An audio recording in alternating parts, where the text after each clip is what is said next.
Andito ako para magkwento. Matapos kong umalis sa gobyernong Marcos, mamaya na natin kwento kung bakit. Nangako ako hindi ako magsasalita. Isa kasi sa deal, baga nakipag-usap sa akin para umalis din ako o mag-resign ako. Nag-resign ako, inunahan ko silang lahat. Pero mayroon akong isang hiniling bago ako umalis. Bayaran yung mga tao ko. Kasi wala silang plano. Pinuno nila yung department ko ng mga appointees ng unang-inang. Oops, ng presidente. Oops, sorry, nadulas lang. At yung mga in-appoint ko, dahil pwede naman akong gumawa nun, ayaw nilang bayaran. Pinaglaban ko po yung mga tao ko. Magkakagulo talaga kung hindi sila babayaran. Pero umalis ako dahil alam ko pahihirapan kami at pahihirapan yung mga tao ko. Ang buong inaasahan ko na ganun din ang sana ang ating Pangulo, na pinaglalaban sana niya yung mga tao niya o pinaglalaban ng sambayanan. Pero tila napakalakas ng presyo. Hindi niya kaya. Nanahimik ako ng 1 taon. Pero hindi pa rin ako tinigilan. Ipinyo sa trabaho ko, nagtrabaho ako pagkatapos kong umalis, komentarista ako sa radyo, hinabol pa ako doon at gusto paalisin din ako doon. Umalis talaga ako. Alam niyo kung bakit? Kasi 100 tao ang mawawala ng trabaho kung magpilit ako. Nawala na ng prangkisa ang SMNI noon.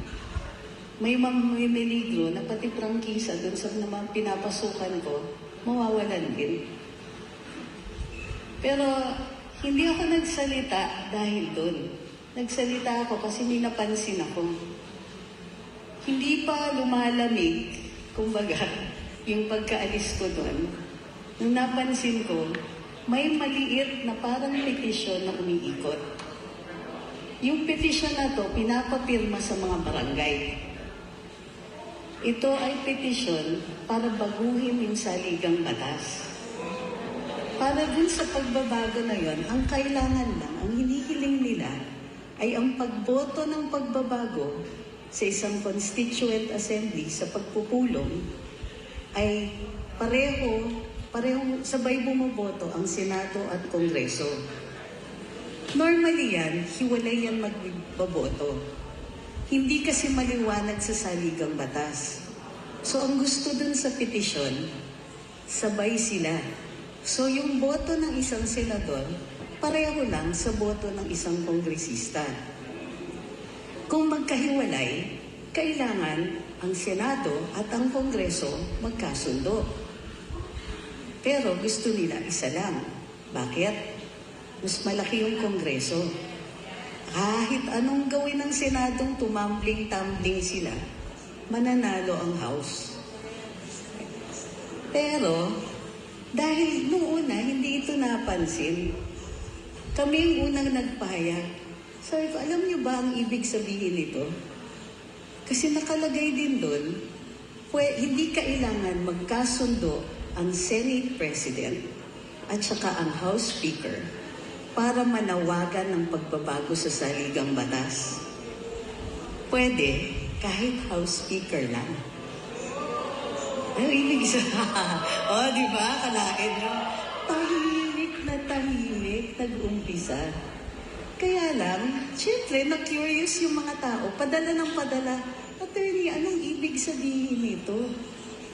Ano yung pinapapirma sa amin? Tapos, nalaman ko, yung mga ibang pinapapirma, may bayad.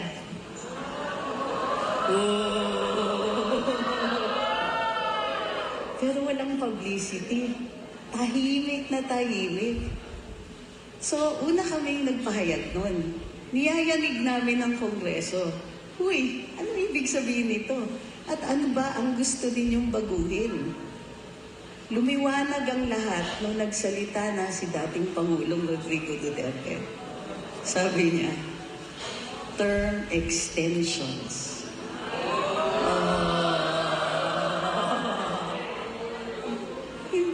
nakakadalawang taon, iniisip na nila na magtatagal sila sa pwesto. Matapos nun, sabi ko, naku, pasensya na yung mga pinangakuan ko. Hindi na pwedeng tumahimik. Diba? Kasi isipin nyo, sinisikreto pa sana nila yun. Kapag lumusot yun, hindi, kahit si Martin Romualdez lang magpatawag at kahit kongreso lang ang dumating, pwede niyang diktahin kung anong ibabago sa saligang batas. Pwede niyang mag-i-extend ang termino ng mga kongresista. Pwedeng imbis na 3 taon, 10. Sinong tututol? Tayo ba? Kahit bumoto tayo sa referendum, hawak naman nila yung COMELEC eh. Naglulukuhan ba tayo na magiging fair yun? Bukod pa dyan. Kakayanig namin ito, sabi ni former President, bakit yan ang iniisip ninyo? So tinignan namin. Sa tinagal-tagal na nakaupo si Bongbong Marcos, ni minsan hindi bumaba ang presyo ng pagkain. Pataas ng pataas ng pataas. Halos buwan-buwan, recently, panay ang pangako ni Martin Romualdez, sa June bababa ang presyo ng bigas. Magiging, ano na ba yung una? 49 pesos na, 42 pesos na lang yan. Nax, ha? Kasi sa ngayon, 58. Uy, 42 pesos. Yung susunod na buwan, bababa na yan sa July. Magiging 35 pesos na lang. Yung kaloka, ha? Sige. Nakaisa pa siya. Bababa na yan sa August. Pero hindi niya binigyan na ng presyo, natuto na. Pamakailan lang, sabi, promise totoong-totoo na. Sa October daw bababa presyo ng bigas.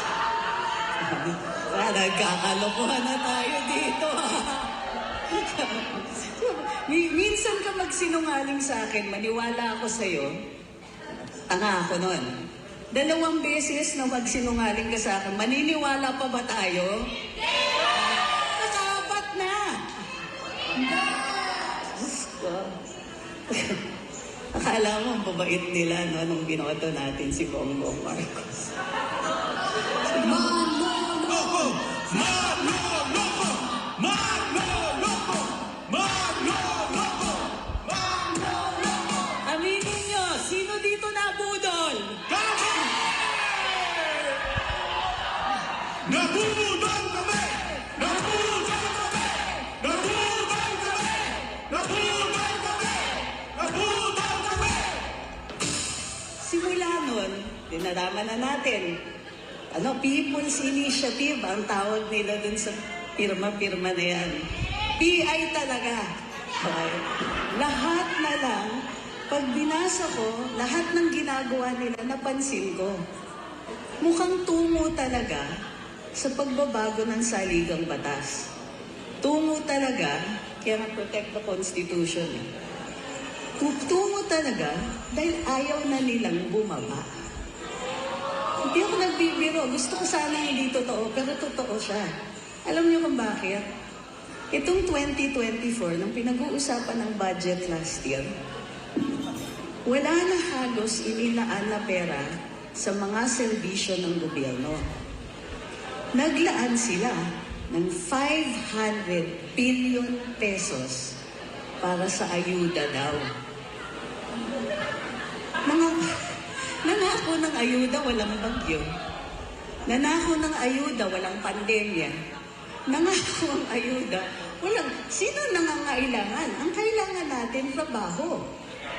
Diba? Kailangan natin maayos yung mga schools. Kailangan natin murang pagkain. Kailangan natin, friend. Alam niyo ba, yung PNR, panahon ni Rodrigo Duterte, naayos niya yun. Ang presyo ng pamasahe mula Tutuban, papunta ng Los Baños, 26 pesos lang. Ang galing, no? So kung ikaw, nakatira ka sa Laguna, pwede kang magtrabaho sa Manila. Kung ano lang, kung malapit-lapit, 23 pesos lang. So ang trend para sa mahihirap.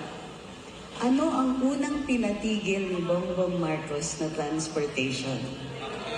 Yung trend. PNR. Sabi kailangan daw gawin yung North-South Railway. At hindi daw magagawa yon kung hindi papatayin yung PNR. Tinanong ko dun sa general manager ng PNR ng panahon ng Duterte at sabi niya, hindi. Hindi totoo yun. Kasi pwede naman gawin dahan-dahan yung North-South Rail na hindi naaantala ang PNR. Pero, okay lang sa kanila patayin yon. Total, mahihirap lang naman ang nakikinabang doon. Hindi naaantala yung mga mayayamang may kotse. Hindi naaantala yung may konting kaya na kaya nila mag-bus na lang.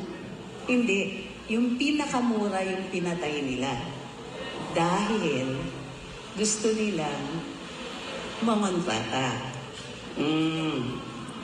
Pinatigil nila ang Mindanao Rail. Ang Mindanao Rail, matagal na natin pangarap yan. Matagal na po may lupa yan. Pero, anong una nilang pinatay? Hindi pa nakakaumpisa ha, pinatay na nila. Mindanao Rail. Medyo coincidence lang siguro na sa Davao yung dumadaan. Mula Tagum hanggang Bigos. Dadaan yan ng Davao City. So yan lahat. Bakit kaya, di ba? Bakit nila pinatay yun? Well, bukod sa gusto nilang i-renegotiate, alam niyo na ang ibig sabihin nun, di ba? I-renegotiate nila yung kontrata para sila yung kumita. Pero, coincidence nga lang naman na Davao yung maaantala. So sige, bakit ganun yung mga nawawala na proyekto? Pero 500 billion plus another 300 billion na unprogrammed funds. Pag-usapan natin yung unprogrammed funds. Alam niyo ba na hindi pa nagawa yun ever? Nagagamitin mo yung unprogrammed funds? Kasi bawal yun. Sabi sa saligang batas, hindi ka pwedeng magpa-budget ng pera na hindi pa nakokolekta. Ano ba yung unprogrammed funds? Yun yung hindi pa nakokolekta. Okay? Ibig sabihin, yung buwis na nakolekta natin for the year, let's say 2023, yun lang ang pwede nating gastusin for 2024. Pero ito, record-breaking 500 billion na ayuda plus 300 billion na ayuda from the unprogrammed funds, 800 billion na ginagamit di umano sa ayuda. Ibig sabihin, 800 billion ang nawala para sa infrastructure, 800 billion nawala for government services, 800 billion ang nawala para parati tayong may stock na bigas para sa rescue relief efforts. Hindi niyo ba napansin, nung last time binaha ang Metro Manila, ang tagal ng rescue, ang tagal ng relief, naghahagilap pa sila kung anong ibibigay. And Kalokohan!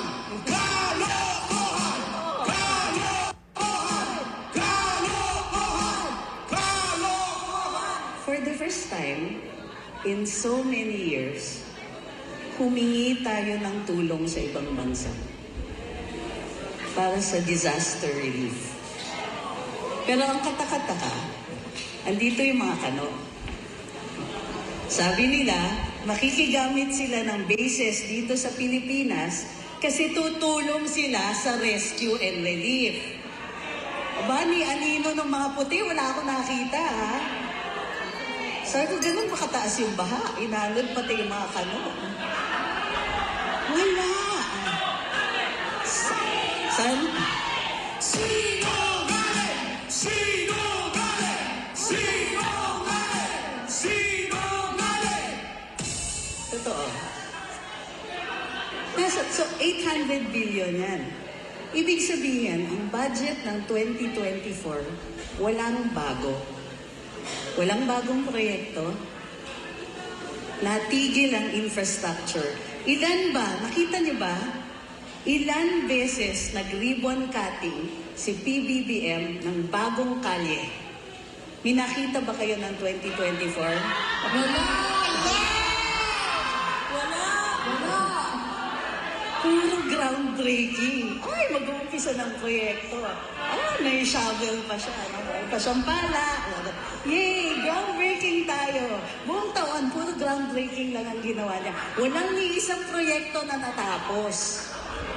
Bakit? Diyos ko. Di mo pera yan! Di mo pera yan! Di mo pera yan! Di mo pera yan! Kalain mo. So, ibig sabihin, itong 2024, di tayo umusan. Parang ano ba ang proyekto ng BBM administration? Gawin tayong mahirap? Kasi nananalo sila kung ano, tama, swak na swak. Alam niyo kung tapos, para akala nila perpetually maloloko nila tayo, lumabas na yung statistics this year. Number 1, di ba dati, sa buong Asia o Southeast Asia, tayo daw yung fastest growing economy. Totoo yan.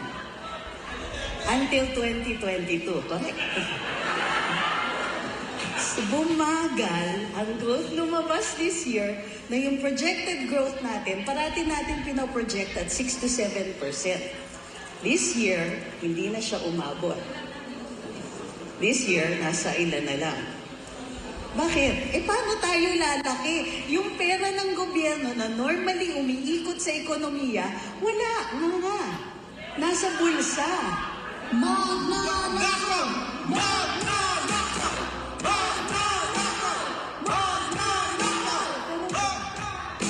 Pero babalik tayo dun sa People's Initiative.